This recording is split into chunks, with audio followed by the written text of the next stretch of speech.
The tragedy of Jason Arday, Cambridge's youngest black professor, ultra-runner of legend, philanthropist of the shadows, and apparent time traveler who somehow was featured in a 1964 documentary 2 decades before his own birth.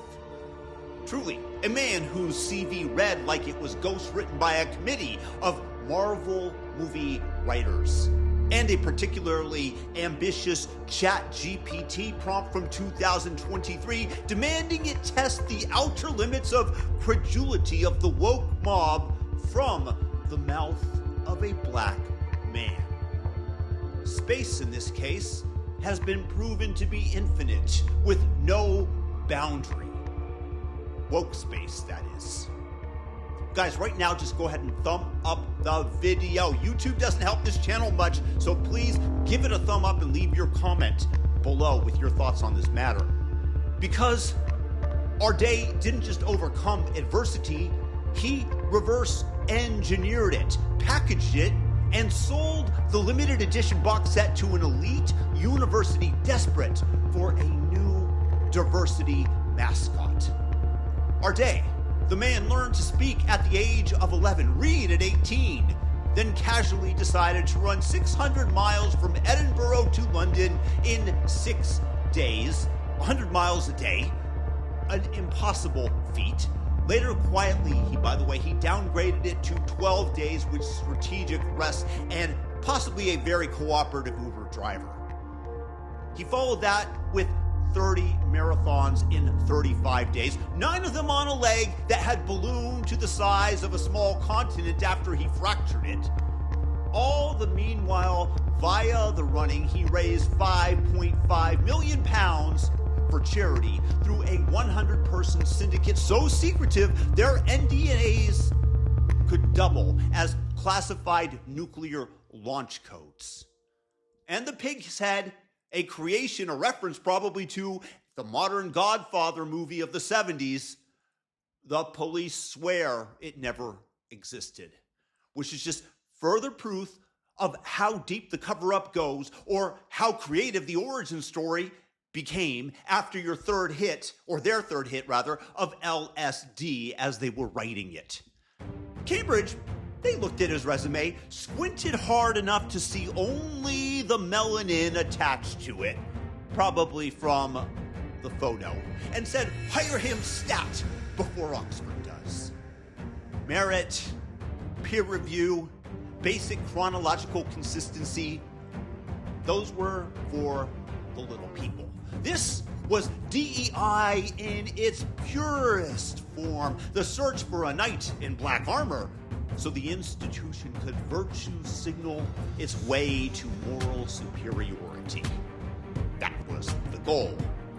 When the plagiarism allegations surfaced, the data looked recycled harder than a student essay written at 3 a.m. via ChatGPT, and the athletic feats started requiring more suspension of disbelief than the entire Marvel character universe timeline. The same people who elevated him suddenly discovered the concept of scrutiny. Shocked to find gambling in this casino. And now he's dead. Unexpected, not suspicious, police say.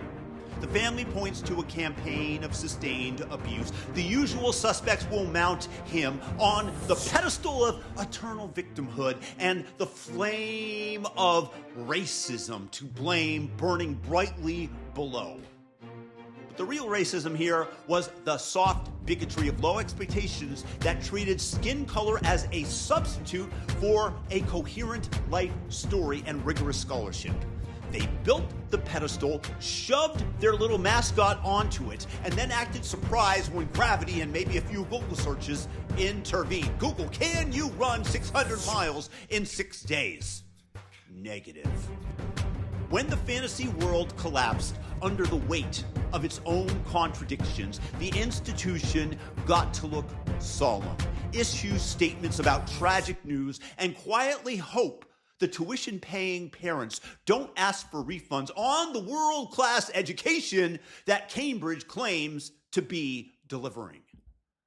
This is what happens when an ancient university decides the highest academic virtue is not truth, evidence, or even basic timeline hygiene, but the ability to check a demographic box while looking inspirational in a press release, able to virtue signal our own progressiveness. They didn't just lower the bar, they buried it under a pile of unverified just giving pages and revised ultra-marathon logs. The result? A human being was crushed under the expectations of a rule that he was never equipped for, or perhaps never intended to fill. And an institution that gets to point its fingers outward once again while the real accountability dissolves into yet another committee. If you're still writing that giant check to Cambridge or any of its DEI-drenched peers, thinking that diploma still carries the weight of centuries of rigorous thought, I've got a pig's head and a 600-mile run to sell you as well. That diploma is a rapidly depreciating asset. And by the way, that goes for past graduates as well, as we associate the worth of it today to when they received it. The university system is on the downhill slope, and it's rapidly becoming a cliff, to which, when it crashes down to the ground, it will be because of their own idiotic actions and the DEI that supersedes truth and decency. They are to blame for our day's death, not racism or white supremacy. Again, leave your thoughts in the comments below. God bless and peace.